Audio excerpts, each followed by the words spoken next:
നമസ്കാരം, ഗ്രേപ്സിലേക്ക് സ്വാഗതം.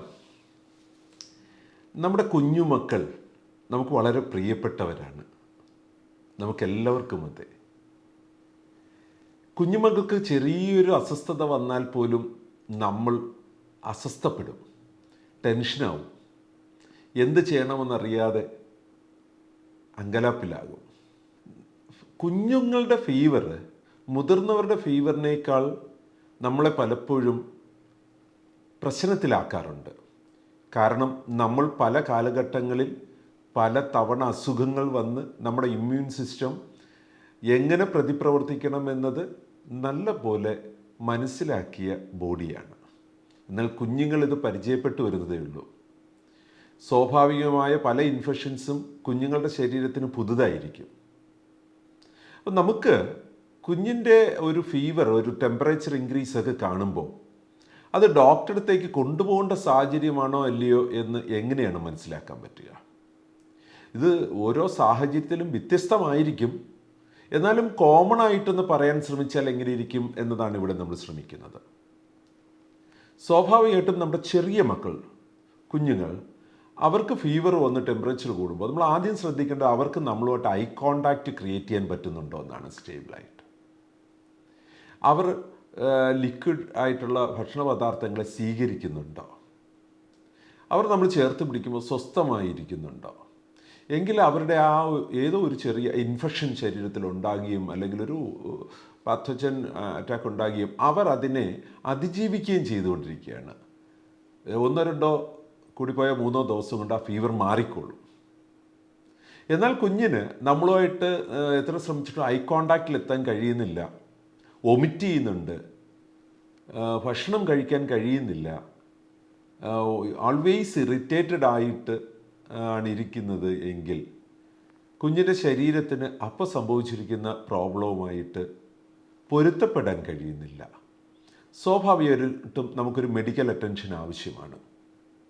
എന്തുകൊണ്ടിങ്ങനെ ശ്രദ്ധിക്കണമെന്ന് പറയുന്നത്, നമ്മുടെ ഏറ്റവും തീരെ ചെറിയ കുഞ്ഞുങ്ങളെ കൊണ്ട് ഹോസ്പിറ്റലിൽ പോയി വരുന്നത് തന്നെ നമുക്ക് അതിൻ്റെ ആവശ്യമുണ്ടെങ്കിൽ മാത്രം ചെയ്യേണ്ട കാര്യമാണ്. അല്ലാത്ത സാഹചര്യത്തിൽ അത്രയും ക്രൗഡുള്ള ഏത് ഇൻഫെക്ഷൻ എപ്പോൾ വേണേലും വരാവുന്ന ഒരു സ്ഥലത്തേക്ക് നമ്മൾ കൊണ്ടുപോകാൻ പാടില്ല. അതുകൊണ്ട് സ്വാഭാവികമായിട്ടും ഒരു ഹോസ്പിറ്റലിലേക്ക് പോകേണ്ടതാണോ അല്ലയോ എന്ന് തിരിച്ചറിയുന്നത് ഈ പറഞ്ഞ സിംറ്റംസ് നമ്മുടെ മക്കളിൽ നമ്മൾ ചെക്ക് ചെയ്യുക. ഇനി അങ്ങനെ ആണെങ്കിൽ തന്നെ നമ്മുടെ കുഞ്ഞുങ്ങളുടെ സ്വാഭാവികമായ ഒരു ചികിത്സാ സംവിധാനം നമുക്ക് ഏറ്റവും സേഫാണെന്ന് തോന്നിയ നമ്മുടെ ഡോക്ടറോട്, നമ്മളുമായിട്ട് നല്ല രീതിയിൽ കമ്മ്യൂണിക്കേറ്റ് ചെയ്യുന്ന ഒരു ഡോക്ടറോട് തന്നെ ആയിരിക്കണം നമ്മൾ പോയി നമ്മുടെ കുഞ്ഞുങ്ങളെ കാണിക്കേണ്ടുന്നത്. നമ്മൾ ചെന്ന് സംസാരിച്ച് തുടങ്ങുന്നതിന് മുമ്പ് മരുന്ന് എഴുതുന്ന ഒരു ഡോക്ടറെ കണ്ടാൽ കഴിയുന്നത്ര ആ തുണ്ടൊക്കെ വാങ്ങിയിട്ട് ഇങ്ങ് പോന്നേക്കുക. കൃത്യമായും നമ്മുടെ കുഞ്ഞിനെ പരിഗണിച്ച് ആ കുഞ്ഞിന് സംഭവിക്കാൻ സാധ്യതയുള്ള കാര്യങ്ങൾ ശ്രദ്ധയോടെ കേട്ട് ഡിസിഷൻ മേക്ക് ചെയ്യുന്ന 90% മോർ ഡോക്ടേഴ്സ് ഇന്ന് അവൈലബിൾ ആണ്.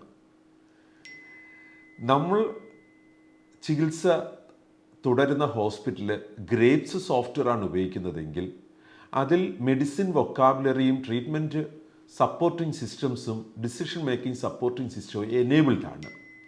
ഒരു അബദ്ധത്തിൽ കൂടെ ഒരു ഡിസിഷൻ എടുക്കാതിരിക്കാൻ അത് സഹായിക്കുന്നുണ്ട്.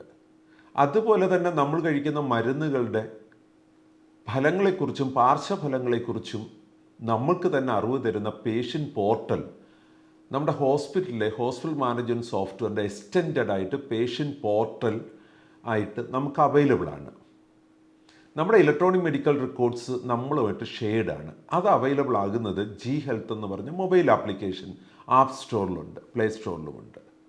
സോ അതിൽ കൂടെ എടുത്ത് നമ്മുടെ കുഞ്ഞിൻ്റെ ഒരു ലാബ് ടെസ്റ്റ് ചെയ്തിട്ടുണ്ടെങ്കിൽ ആ വാല്യൂസ് അവിടെയുണ്ട്. നമുക്ക് ഏറ്റവും സൗഹൃദവും സ്നേഹവുമുള്ള നമ്മുടെ ഒരാളുമായിട്ട് ഡിസ്കസ് ചെയ്യണമെങ്കിൽ അവിടുന്ന് തന്നെ ആ റിസൾട്ടുകൾ വാട്സപ്പിൽ കൂടെയോ ടെലിഗ്രാമിൽ കൂടെയോ ഒക്കെ ഷെയർ ചെയ്യാനുള്ള ഓപ്ഷൻ ജി ഹെൽത്ത് എന്ന് പറഞ്ഞ മൊബൈൽ ആപ്ലിക്കേഷനകത്തുണ്ട്. സോ നമ്മുടെ കുഞ്ഞിനെ അത്യാവശ്യം അഡ്മിറ്റ് ചെയ്യേണ്ടി വന്നാൽ അഡ്മിറ്റിന് ശേഷമുള്ള ഒരു ഡിസ്ചാർജ് സമ്മറി വളരെ ഇമ്പോർട്ടൻ്റ് ആണ്.